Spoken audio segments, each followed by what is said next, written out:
সুপ্রিয় দর্শক, স্বাগতম জানাচ্ছি সর্বশেষ আপডেট বাংলা সংবাদে। শুরুতে জানিয়ে দেব সংবাদ শিরোনাম।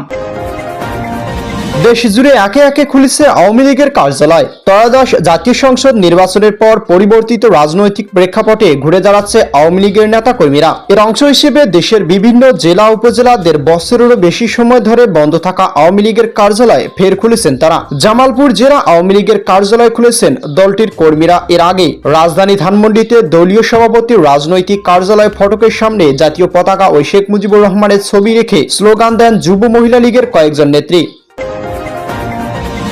শুরুতে জানিয়ে দেব, রমজানে খেলা দেখাবে আওয়ামী লীগ। তারেক রহমানকে চাপে রাখতে হাসিনার কর্মসূচি। বাংলাদেশে নির্বাচন হয়ে গিয়েছে, বিএনপি পেয়েছে নিরঙ্কুশ সংখ্যাগরিষ্ঠতা। তারা সরকার গঠন করেছে, প্রধানমন্ত্রী নির্বাচিত হয়েছেন বিএনপির চেয়ারপারসন তারেক রহমান। দ্বিতীয় বৃহত্তম দল হিসেবে আত্মপ্রকাশ করছে জামাত ইসলাম। ত্রয়োদশ জাতীয় সংসদ নির্বাচনে আওয়ামী লীগকে অংশগ্রহণ করতে দেওয়া হয়নি। আওয়ামী লীগকে যাতে ভোটে প্রতিদ্বন্দ্বিতা করতে না হয় তার জন্য শেখ হাসিনা বেশ কয়েকবার আবেদন করেছিল, কিন্তু ইউনূস সরকারের সেই আবেদনে সাড়া দিতে অস্বীকার করে। সম্পদের পাহাড় গড়েছেন উপদেষ্টারা। বাংলাদেশে অন্তর্বর্তীকালীন সরকার আগস্ট 2024 থেকে ফেব্রুয়ারি 2026 যা প্রধান উপদেষ্টা প্রফেসর মোহাম্মদ ইউনূসের নেতৃত্বে গঠিত হয়েছিল, দুর্নীতির বিরুদ্ধে জিরো টলারেন্স নীতি ঘোষণা করে ক্ষমতা এসেছিল। জুলাই আগস্ট 2024 গণ অভ্যুত্থানের পর এই সরকার সংস্কার, নিরপেক্ষ নির্বাচন এবং দুর্নীতিমুক্ত প্রশাসনের প্রতিশ্রুতি দিয়েছিল। এবার লড়াইয়ের ময়দানে নেত্রী শেখ হাসিনা কর্মীদের দিলেন বিরাট নির্দেশ। ধরোহাল শক্ত হাতে, ভয় কি নদীর সাথে, টলবে না নৌকা হিরণ ঝড়ে রে। দিল্লিতে আওয়ামী লীগ নেত্রী শেখ হাসিনা দিল্লির ভার্চুয়ালি বৈঠকে সারমর্ম এটাই। এদিকে আজ তিনি ওয়ার্কিং কমিটি বৈঠক ডাকেন। বৈঠক হয়ে ভার্চুয়াল দলের শীর্ষ নেতারা ভার্চুয়ালি বৈঠকে হাজির ছিলেন।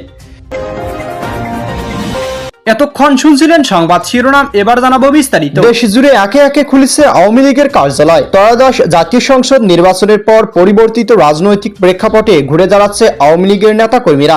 এর অংশ হিসেবে দেশের বিভিন্ন জেলা উপজেলা 1.5 বছরেরও বেশি সময় ধরে বন্ধ থাকা আওয়ামী লীগের কার্যালয় ফের খুলেছেন তারা। জামালপুর জেলা আওয়ামী লীগের কার্যালয় খুলেছেন দলটির কর্মীরা। এর আগে রাজধানী ধানমন্ডিতে দলীয় সভাপতির রাজনৈতিক কার্যালয় ফটকের সামনে জাতীয় পতাকা ও শেখ মুজিবুর রহমানের ছবি রেখে স্লোগান দেন যুব মহিলা লীগের কয়েকজন নেত্রী। 8টার দিকে সংগঠনের 10 থেকে 12 জন নেতাকর্মী ধানমন্ডি 3-এ সড়কে 51 নম্বর বাড়ির সামনে অবস্থান করতে দেখা যায়। এছাড়াও সম্প্রতি কক্সবাজার, উখিয়া, হবিগঞ্জ, পাবনা, রাজশাহী, রাজবাড়ী ও যশোরে বাগাইছড়িতেও আওয়ামী লীগের কার্যালয় খুলে দেওয়ার ঘটনা ঘটেছে। এসব কার্যালয় দলীয় জাতীয় পতাকা উত্তোলন, শেখ মুজিবুর রহমান ও শেখ হাসিনার ছবি টাঙানো এবং ব্যানার ঝুলানোর ঘটনা ঘটেছে। নির্বাচনের পরদিন থেকে শুরু করে পঞ্চগড় সদরের চাকলাহাট ইউনিয়ন আওয়ামী লীগের কার্যালয় তালা খুলে দেওয়ার খবর আসে। সামাজিক যোগাযোগ মাধ্যমে ছড়িয়ে পড়া ভিডিওতে দেখা যায় তালা খুলে দেওয়ার সময় উপস্থিত ছিলেন চাকলাহাট ইউনিয়ন পরিষদের সাবেক চেয়ারম্যান ও বিএনপি নেতা আবু দাউদ প্রধান। রাজনৈতিক বিশ্লেষক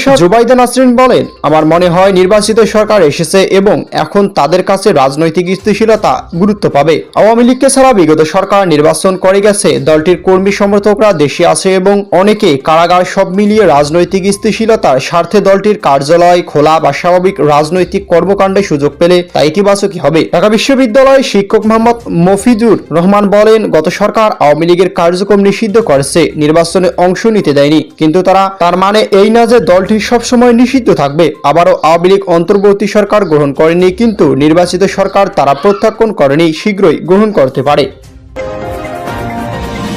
রমজানে খেলা দেখাবে আওয়ামী লীগ। তারেক রহমানকে চাপে রাখতে হাসিনার কর্মসূচি। বাংলাদেশে নির্বাচন হয়ে গিয়েছে, বিএনপি পেয়েছে নিরঙ্কুশ সংখ্যাগরিষ্ঠতা। তারা সরকার গঠন করেছে, প্রধানমন্ত্রী নির্বাচিত হয়েছেন বিএনপির চেয়ারপারসন তারেক রহমান। দ্বিতীয় বৃহত্তম দল হিসেবে আত্মপ্রকাশ করছে জামাত ইসলাম। ত্রয়োদশ জাতীয় সংসদ নির্বাচনে আওয়ামী লীগকে অংশগ্রহণ করতে দেওয়া হয়নি। আওয়ামী লীগকে যাতে ভোটে প্রতিদ্বন্দ্বিতা করতে না হয় তার জন্য শেখ হাসিনা বেশ কয়েকবার আবেদন করেছিল, কিন্তু ইউনূস সরকারের সেই আবেদনে সাড়া দিতে অস্বীকার করে। পদ্মাপাড়ে অভিযোগ উঠেছে, এই নির্বাচন আসলে একটি সেটিং। আওয়ামী লীগকে যাতে কোনোভাবেই জাতীয় রাজনীতিতে ফিরতে না পারে তার জন্য পূর্বতন সরকার প্রধান ও বিএনপির মধ্যে একটা সমঝোতা হয়েছে। এই প্রসঙ্গে অনেকেই লন্ডনে তারেক রহমানের সঙ্গে ইউনূসের মধ্যে হওয়া বৈঠকের প্রসঙ্গ তুলে ধরেছেন। প্রবাসে থাকাকালীন জিয়া পুত্রের সঙ্গে সেনানিবাস, সেনাবাহিনীর বেশ কয়েকজন কর্মকর্তার সঙ্গে তাদের বৈঠক। তারেক এই বৈঠকের উদ্দেশ্য ছিল বাহিনীর সঙ্গে একতরফা, যাতে তিনি দেশে ফিরলেই বাহিনী তাকে গ্রেফতার না করে। সেই সবুজ সংকেত পাওয়ার পর তারেক জিয়া দেশে ফেরার সিদ্ধান্ত নেন। কোনো প্রান্ত থেকে এটাও বলা হচ্ছে তারেক তারেককে দেশে ফিরতে দেওয়া হয়েছে এই শর্তে যে তিনি আওয়ামী লীগ সুপ্রিমোকে সসম্মানে দেশে ফিরিয়ে আনার ব্যবস্থা করবেন, শেখ হাসিনাকে সসম্মানে দেশে ফিরিয়ে আনার ব্যবস্থা করবেন, আওয়ামী লীগের উপর থেকে তুলে নেবেন নিষেধাজ্ঞা। বাংলাদেশ পালাবদলের পর যে প্রশ্নটি নিয়ে এখন সব থেকে বেশি আলোচনা হচ্ছে তা হলো আওয়ামী লীগের ভবিষ্যৎ। প্রধানমন্ত্রী তারেক রহমান একাধিকবার দাবি করেছেন যে তিনি কোন রাজনৈতিক দলকে নিষিদ্ধ ঘোষণা পক্ষপাতিত্ব নন। তিনি কোন রাজনৈতিক দলের কর্মসূচি নিষিদ্ধ ঘোষণা করার প্রশ্নই আসে না। শেখ হাসিনার আমলে এই বিএনপিকে দীর্ঘদিন নিষিদ্ধ ঘোষণা করা হয়েছিল। তারেক রহমান সেই পথে হাঁটবেন কিনা সে প্রশ্ন এখন ঘোরাঘুরি করছে। সম্পদের পাহাড় গড়েছেন উপদেষ্টারা। বাংলাদেশে অন্তর্বর্তীকালীন সরকার আগস্ট 2024 থেকে ফেব্রুয়ারি 2026 যা প্রধান উপদেষ্টা প্রফেসর মোহাম্মদ ইউনূসের নেতৃত্বে গঠিত হয়েছিল, দুর্নীতির বিরুদ্ধে জিরো টলারেন্স নীতি ঘোষণা করে ক্ষমতা এসেছিল জুলাই আগস্ট 2024 গণ অভ্যুত্থানের পর। এই সরকার সংস্কার, নিরপেক্ষ নির্বাচন এবং দুর্নীতিমুক্ত প্রশাসনের প্রতিশ্রুতি দিয়েছিল, কিন্তু শাসনামলের শেষ দিকে বিশেষ করে 2025-26 উপদেষ্টাদের বিরুদ্ধে দুর্নীতি, স্বজনপ্রীতি, স্বার্থের সংঘাত এবং অর্থ পাচারের অভিযোগ উঠছে জনমনে ব্যাপক হতাশা তৈরি করছে।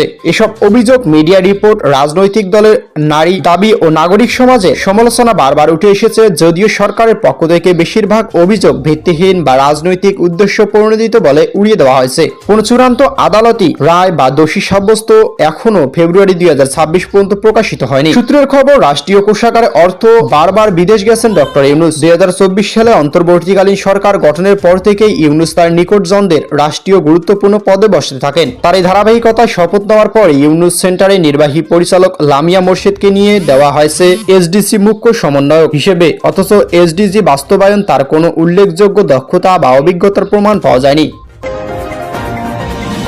এবার লড়াইয়ের ময়দানে নেত্রী শেখ হাসিনা কর্মীদের দিলেন বিরাট নির্দেশ। ধরো হাল শক্ত হাতে, ভয় কি নদীর সাথে, টলবে না নৌকা হিরণ ঝড়ে রে। দিল্লিতে আওয়ামী লীগ নেত্রী শেখ হাসিনা দিল্লির ভার্চুয়ালি বৈঠকে সারমর্ম এটাই। এদিকে আজ তিনি ওয়ার্কিং কমিটি বৈঠক ডাকেন। বৈঠক হয় ভার্চুয়াল, দলের শীর্ষ নেতারা ভার্চুয়ালি বৈঠকে হাজির ছিলেন। সেই বৈঠকে শেখ হাসিনা দলের শীর্ষ পর্যায়ের নেতা থেকে দলীয় কর্মীদের 3টি হোমওয়ার্ক দিয়েছেন। সেই সঙ্গে বলেছেন এই হোমওয়ার্ক কোনোভাবেই ফেলে দেওয়া রাখা যাবে না। আজকের কাজ আজকেই করতে হবে, পরে করব বলে রেখে দেওয়ার প্রশ্নই ওঠে না। প্রথমত হলো কর্মীদের মাঠে নামার নির্দেশ। বঙ্গবন্ধুর কন্যা জানিয়ে দিয়েছেন মানসিক প্রস্তুতি নিতে হবে, সবাইকে দেশে ফিরতে হবে, নামতে হবে ময়দানে। ওয়ার্কিং কমিটির সকল সদস্য ভাষণ দেন। বেশ কয়েকজন গুরুত্বপূর্ণ নেতা সবাই উপস্থিত ছিলেন যারা ওয়ার্কিং কমিটির সদস্য না হলেও ভাষণ দিয়েছেন। আলোচনায় কয়েকজন নেতা আওয়ামী লীগের কার্যক্রমের উপর নিষেধাজ্ঞা বলবৎ থাকার প্রসঙ্গে উপস্থাপন করেন। শেখ হাসিনা বলেন ওই নিষেধাজ্ঞার 2টি কারণে অবৈধ।